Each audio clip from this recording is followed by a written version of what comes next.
श्री कृष्णा दोस्तों, welcome to my channel भक्ति vibes with सोना। प्लीज़ लाइक एंड सब्सक्राइब मी। हम आपके लिए लेकर आए हैं अन्नपूर्णा माता जी की व्रत कथा। काशी निवासी धनंजय की पत्नी का नाम सुलक्षणा था। उसे अन्य सब सांसारिक सुख प्राप्त थे, परंतु निर्धनता ही एक दुख का कारण थी। यह दुख उसको हर समय सताता रहता था।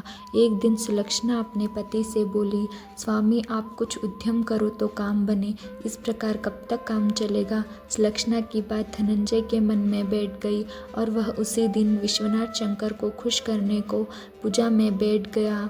कहने लगा, हे देवाधिदेव विश्वेश्वर, मुझे पूजा पाठ कुछ आता नहीं है, केवल तुम्हारे भरोसे बैठा हूँ। इतनी विनती कर 2-3 दिन तक भूखा प्यासा बैठा रहा। यह देखकर भगवान शंकर ने उसके कान में अन्नपूर्णा अन्नपूर्णा अन्नपूर्णा इस प्रकार 3 बार कहा।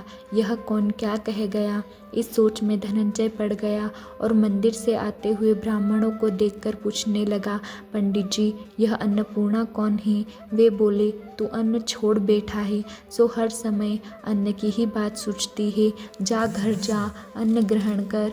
धनंजय अपने घर गया और पत्नी से सारा वृत्तांत कहा। वह बोली, हे नाथ चिंता मत करो, स्वयं शंकर जी ने यह मंत्र दिया है, वह खुद ही इसका खुलासा करेंगे। आप फिर जाकर उनकी आराधना करो। जय फिर जैसा का तैसा पूजा में बैठ गया। रात्रि में शंकर जी ने आज्ञा दी कि तू पूर्व दिशा में जा, वहाँ इसका योग लगेगा और तू सुखी होगा। महादेव बाबा का कहना मान वह पूर्व दिशा को चल दिया। वह अन्नपूर्णा अन्नपूर्णा कहता जाता और रास्ते में फल खाता जाता, झरनों का पानी पीता जाता। इस तरह कितने ही दिन चलता गया। वहाँ उसे चांदी सी चमकती वन की शोभा देखने में आई, सुंदर सरोवर देखने में आया और उसके किनारे कितनी ही अप्सराएं झुंड बनाए बैठी है। एक कथा कहती थी और सब माता अन्नपूर्णा अन्नपूर्णा इस प्रकार बार बार कहती थी कि आज अगहन मास की उज्ज्याली रात्रि थी। आज से ही इस व्रत का आरंभ था। जिस शब्द की खोज को मैं घर से निकला था, वह शब्द आज मुझे सुनने को मिला है। धनंजय उनके पास जाकर पूछता है, हे देवियों आप यह क्या करती हो। वे बोली, हम माता अन्नपूर्णा का व्रत करती है। के करने से क्या होता है, यह किसी ने किया भी है, इसको कब किया जाए, यह समझाकर तुम मुझसे कहो। वह कहने लगी, इस व्रत को सभी कर सकते हैं। 21 दिन तक के लिए 21 गांठ का सूत्र लेना, 21 दिन न बने तो 1 दिन का उपवास करना, यह भी न बने तो केवल कथा सुनकर माता का प्रसाद लेना, निराहार रहकर कथा करना। कथा सुनने वाला कोई न मिले तो पीपल के पत्ते को 10 सुपारी, ग्वारपाठा के वृक्ष को सामने कर, दीपक को साक्षी कर, सूर्य गाय, तुलसी या महादेव की कथा सुनना। बिना कथा सुनाए मुख में दाना न डालना। यदि भूल में कुछ पड़ जाए तो 1 दिवस फिर उपवास करना और व्रत में क्रोध न करे, झूठ न बोले। धनंजय बोला, इस व्रत के करने से क्या होगा। वह कहने लगी, इसके करने से अंधों को नेत्र मिले, लूलों को पाँव मिले, निर्धन के घर धन आवे, बांझ को संतान मिले, मूर्ख को विद्या आवे। जो जिस कामना से व्रत करे माता उनकी इच्छा पूरी करती है। धनंजय बोला, बहनों मेरे पास भी धन नहीं, विद्या नहीं, कुछ भी तो नहीं, मैं दुखिया और दरिद्र ब्राह्मण हूँ। मुझे उस व्रत का सुख दोगी। हाँ भाई तेरा कल्याण हो, हम तुझे देंगी, ले व्रत का मंगलसूत्र ले। धनंजय ने व्रत किया और पूरा हुआ। तभी सरोवर में से 21 खंड की स्वर्ण सीढ़ी हीरा मोती जड़ी हुई प्रकट हुई। धनंजय अन्नपूर्णा अन्नपूर्णा कहता जाता है। इसी प्रकार कितनी ही सीढ़ियाँ उतर आए तो क्या देखता है कि करोड़ों सूर्य के समान प्रकाशमान अन्नपूर्णा जी का मंदिर है।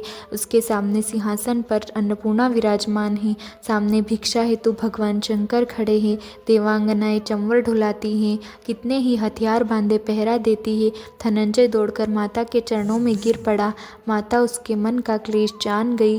धनंजय कहने लगा, माता आप तो अंतर्यामी हो, आपको अपनी दशा क्या बताऊं। माता बोली, तूने मेरा व्रत किया है, जा तेरा संसार सत्कार करेगा। माता ने धनंजय के जीवा पर बीज मंत्र लिख दिया। अब तो उसके रोम रोम में विद्या प्रविष्ट हो गई। इतने में क्या देखता है कि काशी विश्वनाथ के मंदिर में खड़ा हुआ है। माता का वरदान लेकर धनंजय घर आया और सुलक्षणा से सब बात कही। कही। माताजी की कृपा से उसके घर में अटूट संपत्ति उमड़ने लगी। छोटा घर बहुत बड़ा गिना जाने लगा। जैसे शहद के छत्ते में मक्खियाँ जमा होती है, उसी प्रकार उसके अनेक सगे संबंधी आकर उसकी बड़ाई करने लगे। इतना धन, इतना बड़ा सुंदर घर, संतान नहीं तो इस कमाई का कौन भोग करेगा। सुलक्षणा की संतान नहीं है, इसलिए तुम दूसरा विवाह करो। अनिच्छा होते हुए भी धनंजय को दूसरा विवाह करना पड़ा। सती सुलक्षणा को सौत का दुख उठाना पड़ा। इस तरह दिन बीतते गए। फिर अघन मास आया और नए बंधन से बंधे पति से सुलक्षणा ने कहलवाया कि व्रत के प्रभाव से हम सुखी हुए हैं, इस कारण यह व्रत हमें छोड़ना नहीं चाहिए। यह माताजी का प्रताप है, हम इतने संपन्न व सुखी हुए हैं। सुलक्षणा की बात सुनकर धनंजय उसके यहाँ आया और व्रत में बैठ गया। नई वधू को इस बात की खबर नहीं थी। वह धनंजय के आने की राह देख रही थी। दिन बीतते गए और व्रत पूरा होने में 3 दिवस शेष रहे कि नई पत्नी को खबर मिली और उसके मन में ईर्ष्या की ज्वाला दहक रही थी। सुलक्षणा के घर पहुंची और झगड़ा करके वह धनंजय को अपने साथ ले आई थी और नए घर में धनंजय को थोड़ी देर के लिए निद्रा ने आ दबाया। उसी समय नई पत्नी ने उसके व्रत का सूत्र तोड़कर अग्नि में फेंक दिया। अब तो माताजी बड़ी क्रोधित हुई। घर में अचानक आग लग गई, सब कुछ जलकर राख हो गया। सुलक्षणा जान गई और पति को फिर अपने घर ले आई। नई पत्नी रूठकर पिता के घर जा बैठी। संसार में 2 जीव थे, उसमें से एक ही रह गया। पति को परमेश्वर मानने वाली सुलक्षणा बोली, हे नाथ, घबराना नहीं।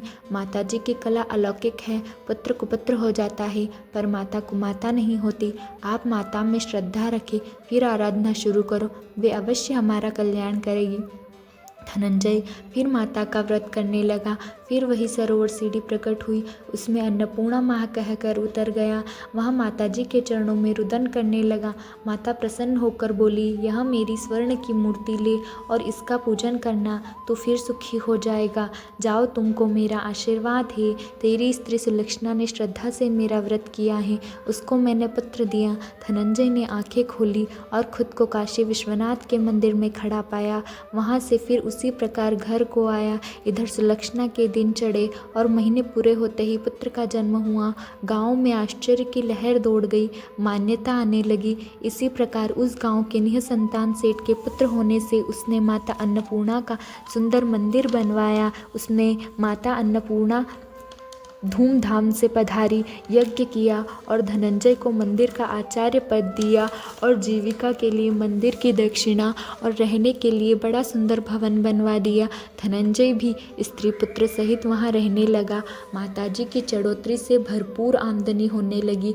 इधर नई वधू के पिताजी के घर डाका पड़ा, सब कुछ लूट गया। वे भिक्षा मांगकर पेट भरने लगे। सुलक्षणा ने जब यह सुना तो उन्हें बुला भेजा, अलग घर में रख दिया और उनके अन्न वस्त्र का प्रबंध कर दिया। धनंजय, सुलक्षणा और उसका पुत्र माताजी की कृपा से आनंद करने लगे। माताजी ने जैसे इनके भंडार भरे वैसे सबके भरे। भगवती अन्नपूर्णा महारानी की जय।